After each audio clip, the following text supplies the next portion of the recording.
What are the factors that influence where the low point of your swing happens? Well, if you said to me it's where you position your weight throughout the swing, you wouldn't be wrong, but you would be giving me less than half of the story. And that's because there's actually 3 key factors that influence where this club hits the ground. And most people don't know about number 2 or number 3. In this video, I am going to give you the tools necessary to practice all 3 of the key skills to help you improve your low point and with it your ball striking immediately. So let's get straight into this with the first thing that affects the low point of the swing, and that is the location of the weight.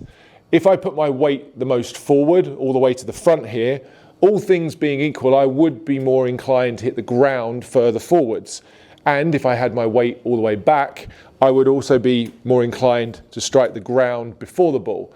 So the location of the weight certainly has an influence in where this club hits the ground.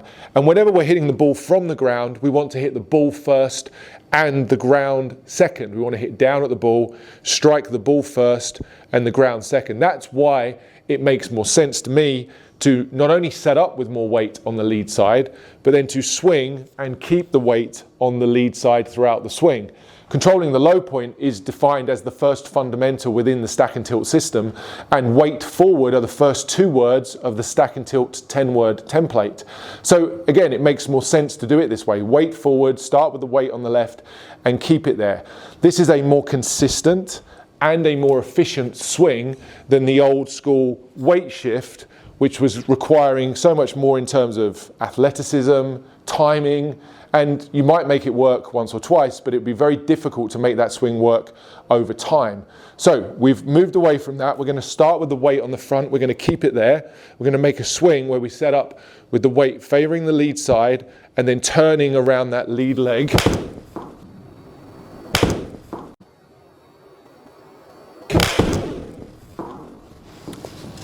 And immediately that contact was about as good as it can be. The low point of my swing there was 6 inches after the ball. That's 154 yard, very, very tight, almost dead straight, very slight push draw with an 8 iron. That's just by putting my weight on my front. So if just thinking about the weight alone helps you to hit shots like that and improves your ball striking, then that's absolutely great. You don't have to think about anything else. However, there are a lot of you out there who are trying to keep your weight forward but are perpetually frustrated by more thin shots and fat shots. You're still topping the ball. You don't understand why your impact and your alignments like this are not improving even though you're keeping your weight forward. And as I said, that's because you're missing the other pieces of the puzzle.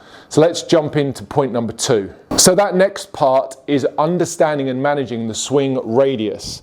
What does that mean? Well, if you just think about the lead arm and the shaft and how that creates this line when we set up to the ball, you'll notice in the best players that this lead arm and shaft, when they set up, is angled. We've got some shaft lean.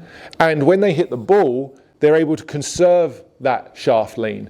They sustain or manage that radius beautifully, meaning the lead arm and the shaft are still lined up. In fact, sometimes you see the shaft trailing the lead arm very, very slightly at the point of impact. That's a good thing. And then this trail arm and the shaft has an angle between it. So there's an angle between the trail forearm and the shaft itself. That management of the wrist and arm angles, managing the radius of the swing, coupled with the weight forward, means that I'm almost guaranteed I'm going to hit the ground after the ball every single time. There's almost no way I can hit behind the ball. That would be the alignments demonstrated by the best players. That helps them to hit down at the ball, make solid contact, hit the ball first and the ground second, which is what we're talking about here. So the conservation of the swing radius, managing the wrist angle so that at the point of impact you still have some shaft lean present, is key. Contrast that with the high handicap golfer who in the downswing starts to lose these wrist angles, cast the club so that the lead arm and the shaft line up before the ball. That's a worldwide epidemic among poor golfers. The shaft and the lead arm gets lined up before impact, so by the time the golfer hits the ball, they don't have any shaft lean towards the target. In fact, if anything, they usually have the shaft leaning away from the target. The shaft's now overtaken the lead arm. The radius of the swing has become too wide too soon, and I'm very prone now to hitting the ground behind the ball. This would explain why, even if I had all of my weight forward, if I lost the radius, if I cast the club too soon, I would still be prone to hitting the ground before the ball. that's going to cause all those fat shots, and then when you start hitting the ball fat too often, you then start bending your arms to try and miss the ground, and then you start topping the ball. So it isn't enough to just have your weight forward. You also need to manage the radius. The drill that I would prescribe, as mentioned, would be the hit hard, stop quick drill. The drill that where you hit hard, stop, and as you're hitting, you try to consciously conserve these wrist angles. This is a small punch drill that I'm doing, but you can see from the low point distance there, that was nearly 7 inches after the ball. That means that with my weight forward and my wrist angles intact, I know I'm not going to hit the ball fat. I'm going to hit the ball first, I'm going to hit the ground second. Now that exercise is quite a difficult one to do if you struggle with the wrist angles, so let me show you a great training aid that can help you to improve this skill. The training aid I'm talking about would be the Precision Impact training aid, this one here, which sits on your trail wrist and works by really locking your wrist angles into place so that you get to feel the sensation of sustaining and retaining this trail wrist bend through impact.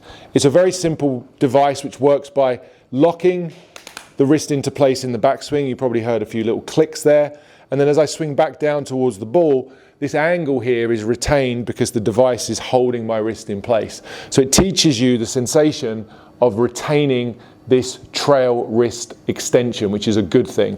At the same time, when you're holding it with both hands, you'll see as well how the shaft lean remains intact and how the shaft trails my lead arm as well. So this device is a great one because it helps you first of all get a sensation of what we're trying to do, which for many of you is the missing piece. You don't really know what this is supposed to feel like.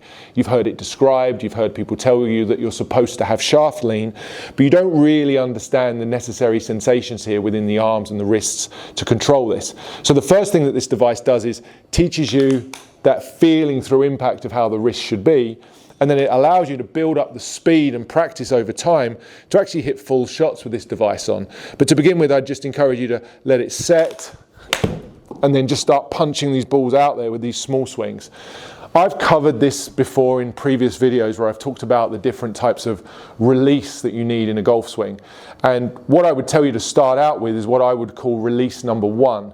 If you're interested in learning more about the different release patterns or how you could progress from building this up slowly, I cover everything in my tour quality ball striking video series, which I'll link at the end. So that's 2 of the 3 factors that influence low point covered, the weight and the radius. If you got both of those things correct, the weight forward, and learned how to manage this swing radius, it would truly transform your ball striking to a level you've never experienced before.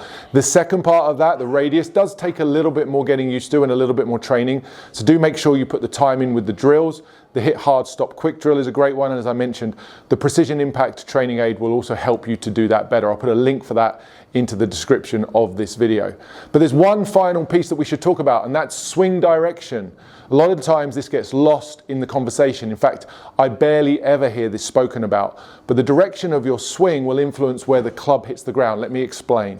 As I move onto the mat here, I'll try to help you see this from the down the line perspective. The grid that I've got drawn on the ground here, the stack and tilt grid, gives you a sense of the arc of the swing, how the hands and club should trace this circle on the ground, so to speak. And yet, if I was to shift the direction of this swing excessively to the right, as a right-handed golfer, I would be much more inclined to hit the ground further back. That's even with the weight forward. You can see I've got my weight forward, and that's even with the radius intact. If I swing excessively to the right, move my swing direction more into out, I will be prone to hitting the ground further back. That's important because a lot of you are trying to swing more into out, but actually find that if you do it to excess, you lose the low point. You start to hit the ground behind the ball, and that's not a good thing. Equally, the opposite's true. So if I was to set up to this ball and swing across the ball or out to in, as many of you would understand this, you would be prone to hitting the ground more forwards. This is actually why a lot of you swing out to in. And that's because you have your weight too far back at the top of your backswing. You never keep your weight far enough forward. So the only way that you can ever get this club to somehow get forward enough to make decent contact is to swing across the ball to the left, because it moves your low point artificially further forwards relative to where your weight is. So I could have my weight back and I could still hit the ground far enough forward to hit a functional shot. But in order to do so, I'd have to swing excessively across the ball. That would look like this. Reasonable strike, not too bad, it was a little bit heavy, but that ball is not functional. Pulled it off to the left, and if I had less loft in my hands, you'd often see that ball start to slice. So swing direction is key. Where you hit the ground with the weight forward and the radius really does matter. And it can be very difficult to see where your club's hitting the ground, especially if you're practicing indoors. So let me share another training aid with you that I think is exceptional in terms of providing the best possible feedback for low point control and helping you to train the skill. And that would be the Divot board. The Divot board is a very simple device where these sequins change color based on where you strike the board. And we can place this on the ground. This is a hugely valuable tool for any of you who practice at a driving range or indoors in your own sort of home studio. Because as I've already mentioned, you don't really get great feedback as to where this club hits the ground when you're just practicing from a mat. However, this will, as I say, it will change color based on where your club strikes the ball. So in order to become better at ball striking, you need to become better at low point control. You now know that in order to do that, you have to have three things in place. We need the weight forward, we need the radius intact, and then we need to make sure the swing direction isn't excessively in to out or out to in. And if we can control those three factors, I can start looking at where this club strikes the mat. You see there, it was just slightly before the ball. Many of you that have this device will already know how difficult this can be. This just proves the importance of this skill, but also the challenge of getting really good at it. And I think it gets overlooked by a lot of golfers. You don't really appreciate not just how important this is, but also how difficult it can be to do. Weight forward, radius intact, swing direction. That one was a little bit closer to the ball there. And I would just start out like this without the ball, just training that low point control. That one was more forward. And so you'll see the variety that you have with this skill. You can do it without the ball to begin with, and then ultimately one of the best things about this device is that you can hit shots from it. So you would get the ball onto the mat, take your setup, weight forward, keep the radius intact. Let me go ahead and hit one.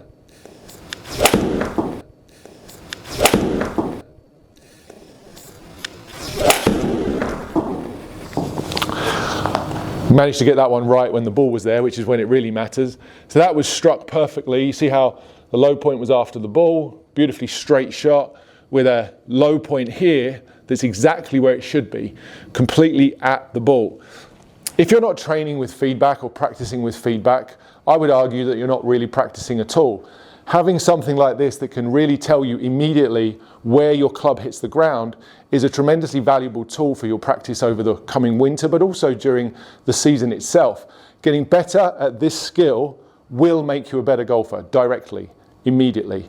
So please go ahead, practice the three key skills of low point and watch your ball striking transform. If you'd like to learn more about the Precision Impact Training Aid or the Divot board, I'm going to put links to both of these products down in the description, along with discount codes which will save you some money should you choose to purchase them. And if you'd like a clear step-by-step systematic approach to improving your ball striking, then look no further than my Tour Quality Ball Striking video course. This is 16 videos and over an hour of content where I take you from setup throughout the swing and show you the drills you need to do to build your swing to a point where you take your ball striking to a completely new level. Think of this as all the hours of my content and videos on YouTube organized and condensed down into an hour that you can revisit as often as you need to. All of the stuff that I prescribe is inside this video course. If you'd like more information on this or to pick it up, then you can click on the link down in the description as well. I mentioned in today's video that practicing from a mat doesn't provide great feedback as to where the club hits the ground. And I'd actually go further than that. I'd say that practicing from a mat could actually be making you worse, not better, ingraining your faults rather than helping you to correct them. If you'd like to learn more about why that is and what you can do about it, then I'd recommend you watch this video that I made right here.